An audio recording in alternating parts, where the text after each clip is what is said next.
I lost 20 pounds. Hooray! Isn't that exciting? It's Sandra Sallin, and I thought today we'd talk about how I gained the weight, how I lost the weight, and how I'm planning on maintaining the weight. So let's go. The weight just crept up. During COVID, you kind of ate what you wanted to eat. Um, and my weight just kept on going up, and I wouldn't weigh myself because I didn't want to get depressed. But I knew that it wasn't healthy for me. I was eating too much. I remember I was eating healthy things, but I was eating too much of healthy things. So I'd have oatmeal for breakfast, but one serving wasn't enough. I made myself two servings. Not good. I'd just fallen madly in love with my Nespresso machine. And people talked about how they used Chobani, which is a flavored creamer. And I was using Chobani, but I was using about a quarter cup of it in my frother. Today, I measured how many tablespoons is in a frother. So 1 tablespoon is 35 calories. So I figured I didn't notice that it was 1 tablespoon. I just thought 35 calories. Well, it's 8 tablespoons. So that I was eating 280 calories more per day. That's like, I know somebody who would eat like 8 apples a day because she knew it was healthy. Fortunately, I didn't do that, but I was eating too much and I was needing too much food. And that was what was doing it. I could go and eat a whole hamburger and French fries. So I got this app called Lose It, and I started. Now I love computers. I started keeping track of what I ate, and with it, you can keep track of. How you kind of eat the same thing every day. I would have, oatmeal. I always have an orange. What else would I have? And let's say coffee. I'd keep track of my weight, but I lost some weight. And then Rockstar Mom was talking about how she lost 13 pounds by cutting out the sweets. I tried that and I started, losing weight and not having as many sweets. And on Lose It, what I love about it is that you can save your weight. And then what's fun is you keep on keeping track of your weight and you see it go down and up and down and up. But it was fun, keeping track of it. So I did that and I kind of hit a plateau. Oh, well, I stopped being that good and got to a certain weight. But then I had radiation.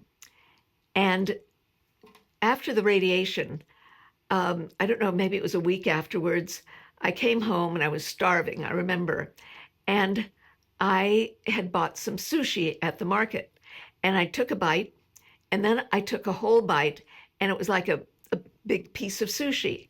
And as it went down, it was like a razor going down my throat. I doubled over in pain. I had no idea. I don't know why I should have, but I didn't realize that the radiation had affected my esophagus and that it was incredibly painful. After eating the sushi that obviously had scratched it, even though sushi isn't sharp, but just maybe the volume of it. So I could not eat. I couldn't swallow. I could barely talk. But I would get hungry.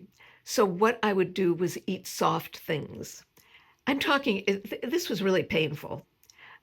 So I'd eat chicken soup. I would eat cottage cheese, yogurt, anything that was soft. And I'd only eat until I was comfortable, not full, not really satisfied, but comfortable.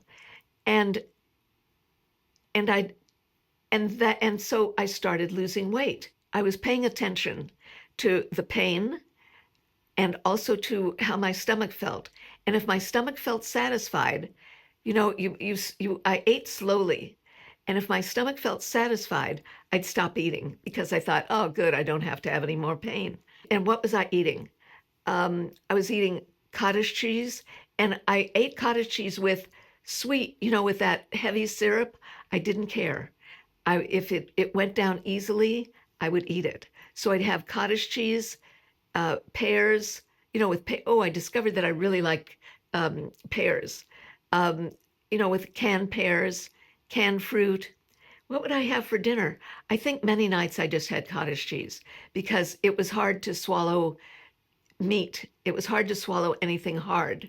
So I ate a lot of cottage cheese, yogurt, I guess oatmeal. So eventually I got better. My throat healed. They gave me some special medication for my throat. So my throat healed. I was able to eat. And then I was having trouble breathing. So this is again from after the radiation, I got very, very tired. To be honest, I didn't realize how much the tiredness was from the radiation. I now know because I used to take 2 and 3 hour naps, and now I don't. I mean, there's just a world of difference. So I was very tired. I didn't exercise. I'd kind of get up, take a nap in the afternoon, just would barely move. I just didn't exercise at all. Well, a month or two goes by and I'm still really tired, not doing very much. When I'm having trouble breathing, I find myself at the market and I'm just gasping for air. And I didn't know what the problem was. Well, it turns out that because you all know, I've had about 6 major surgeries of this is called the mediastinum. So one of my lungs is not functioning very well. And there isn't that much of it. When they do that oxygenator test on your finger, it was getting very low until one of the nurses, when I had an appointment, the nurse said, "Do you have oxygen at home?" And I thought, "Oxygen? Huh? What do I didn't get it. Well, it turns out that because my oxygen was so low, they thought that I would have oxygen at home. Well, I spoke to the doctor, and the doctor said, "You need to see a pulmonologist." Went to the pulmonologist, and he said, I did all sorts of tests. And bottom line, you need to exercise. You need to make your good lung really, open it up so that it can take over for the lung that is not working as well. So I started exercising. So I'm I'm not eating as much as I used to. And I start exercising. And I'm exercising, in the hills here. And it was a good walk. And then I'd test myself. Can I go up this hill? Can I go up that hill? I'd push myself to get even better. And I got really, really good. I could go up pretty steep hills here.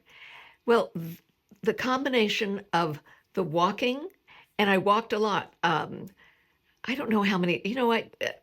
I kept track on my watch.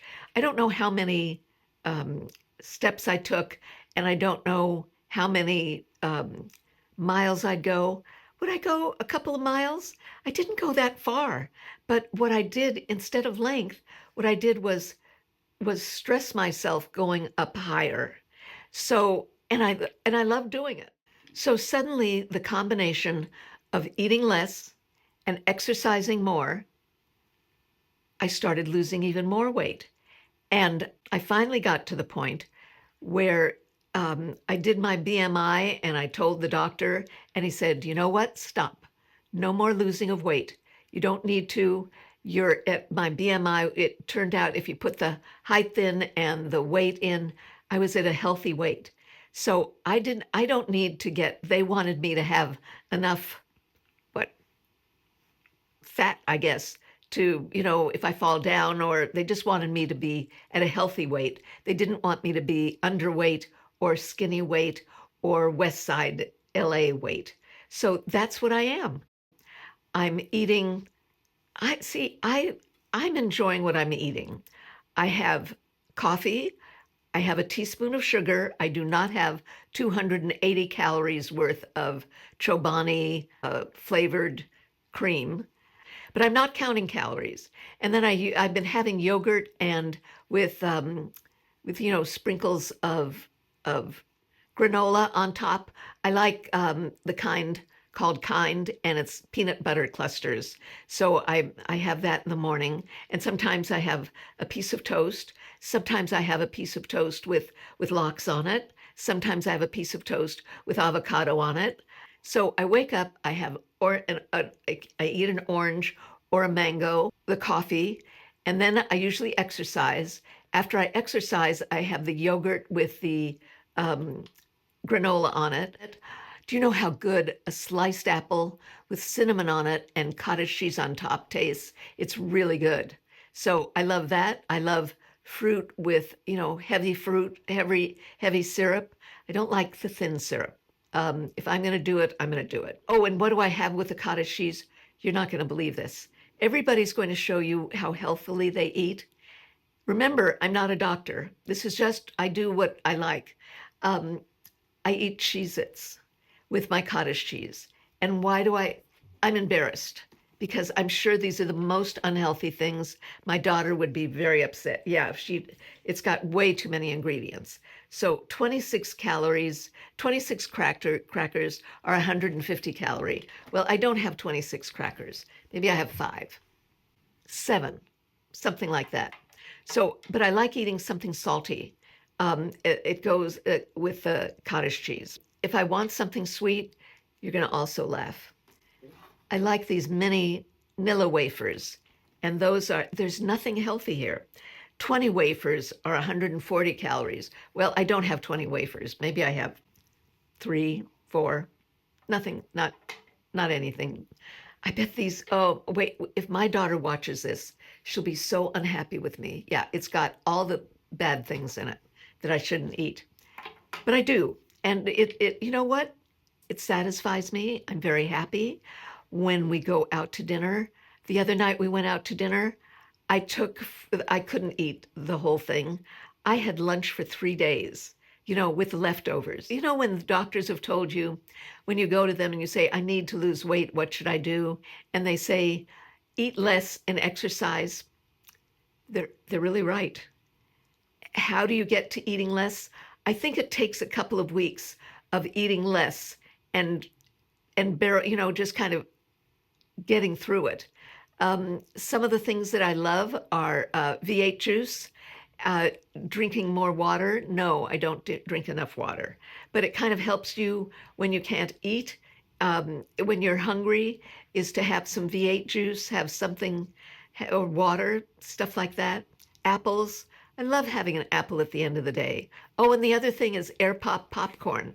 Um, so now I'm at maintenance, and I think that's harder than dieting because you've got to be on top of it all the time. But because I like cottage cheese, God forbid start hating cottage cheese. You know what's a good combination? I did this for a while. Is a scoop of cottage cheese, some canned chickpeas, some canned corn, and some pickled beets. I love the combination, and it's really healthy for you. And you can even put a little salad dressing. I don't eat anything that is, what is it, has less calories. I'd rather eat the real thing. Thus, my yogurt is full fat yogurt. The cottage cheese that I like actually is low fat cottage cheese. I love Knudsen's low fat cottage cheese and Knudsen's low fat. I don't know if it's low fat, but it's got pineapple cottage cheese, and I love slicing bananas on that. So I eat whatever I want to eat. Now, what have been the results of losing weight? One, my blue jeans fall off of me. You'll find me pulling up my blue jeans because they're falling off of me, and I haven't had a chance to get new blue jeans. The other thing is the biggest deal. The reason I'm wearing this top is because I couldn't wear it before because my BOOBS were so big that it just looked terrible. So this is my reward. I can wear a French t-shirt, a French looking striped t-shirt, and I don't look like I have huge BOOBS. And in fact, I had to get new BRAS because my BRAS were gathered you would see they were, you know, there, it was wonderful. So I'm very proud. I can wear stripes now going this way. I'm not out to here. And my blue jeans fall off. The rest of my clothes simply look better on me. See, I've got broad shoulders and I've got a big chest. So I have to wear, even when I was younger, I'd have to wear a size large, but I was wearing extra large because of the size of the BOOBS. But now I just bought some things from Uniqlo, and the extra large is too large on me, so I'm down to large. But it has to do with, you know, shoulders. So that's that. It was really exciting when I spoke with a couple of my doctors, telling them, you know, this is my weight now. When has a doctor told you not to lose any more weight? Um, and it's only been 20, well, 20 pounds is a lot. And I know I go to see my cardiologist in a couple of weeks, and I know he's going to be thrilled. He said he wanted me to lose 10 pounds. Then he said, well, 5 pounds. Wait till he sees me. And maybe that's also why I've been able to exercise so well, because I'm not dragging around 20 pounds extra weight. So I know it's not easy. If I can help anybody, the biggest thing is I'd say that I'm now very mindful of eating, and when I feel full, I stop. Now, that doesn't mean, let's see, I must say that if it's something really, really good, I may overeat. But you don't overeat cottage cheese. You don't overeat yogurt. You don't overeat, you know, a salad. So I stop myself because I know that I'll feel very uncomfortable if I eat too much. So the other day, my husband came home with Shake Shack hamburger for me. So I'll tell you what I did. It had bacon on it. I took the bacon off. It had um, the bun. I took the top of the bun off. And I just had a half of a hamburger. I put ketchup and pickles on it, and I was perfectly happy with it. But I didn't have the bacon, didn't have the extra bread, but it would tasted delicious. So I'm making some, what do you call it, some changes in my diet, but it's mainly being mindful and thinking, gee, am I full? You know, am I comfortable? Am I full? Um, but I don't limit myself. The other day, I went out and had a a milkshake. Granted, I only ate half of it, but I felt like a milkshake and I had it. So I'm not um, being hard on myself and saying I can only eat celery and carrots. I'm eating really well. You wouldn't know it from my Cheez-Its and my Nilla wafers, but I'm eating healthily for the most part. I'm really eating healthily, and just keeping a watch on my weight and making, you know, if I go up, I'll have cottage cheese for dinner, and I'm happy with it. You know, it's fine. So I hope this helps somebody, and I know you're all interested, and I know it's hard to do, um, because this whole journey has really taken me a year. I lost the most uh, eating less and exercising more. I know, like duh, but that's really what you have to do, and so that's my story, and I'm sticking by it. So thank you for watching. Remember to press that like button, share, and subscribe. Great being with you all.